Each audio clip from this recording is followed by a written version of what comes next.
এই ভিডিওটা তোমরা পুরা দেখবা, আমি কথাগুলো ঠিক বলছি না ভুল বলছি, তারপর তোমরা কমেন্ট করবা। কার মাথায় কতটা জ্ঞান আছে আমি সেটাই দেখবো। অবশ্যই ভালো কমেন্ট করার চেষ্টা করবা। যাকে পোড়ানো হয়েছে কিন্তু হিন্দু, এ আমাদের নবীকে গালি দিয়েছে বলেই একে পোড়ানো হয়েছে। কিন্তু আমার উদ্দেশ্যে আমি বলছি এটা চরম অন্যায় হয়েছে। ও আমাদের নবীকে গাল দিয়েছে, কিন্তু ওকে মারধর করেছো, ঠিক আছে, হাফ মার্ডার করে ওকে ফেলে থুয়েছিল।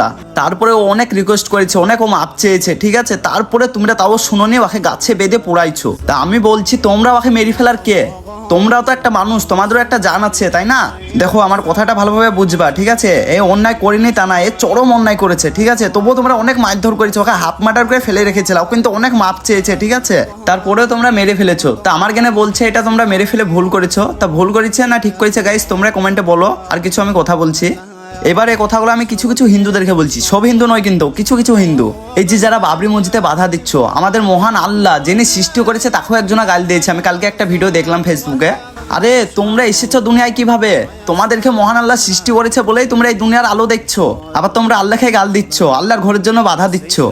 আরে তোমরা এই দুনিয়ায় বাঁচবা কতদিন? খুব হলে 70 বছর কি 75 বছর, তার বেশি কিন্তু না। তারপরে যে তোমাদেরকে সৃষ্টি করেছে তার কাছে ফিরে যেতে হবে। তা দেখো তোমরাও মানুষ, আমরাও মানুষ। তোমাদের শরীর কাটলে যে রক্ত বেরাবে, আমাদের শরীর কাটলেও ঠিক সেই রক্তই বেরাবে। তা দেখো আমি সব ধর্মের মানুষদেরকে বলছি, এই পৃথিবীতে কেউ কিন্তু থাকতে আসেনি। তা সব কিছু মাথা থেকে বাদ দিয়ে বাকি জীবনটা ভালোভাবে পার করো।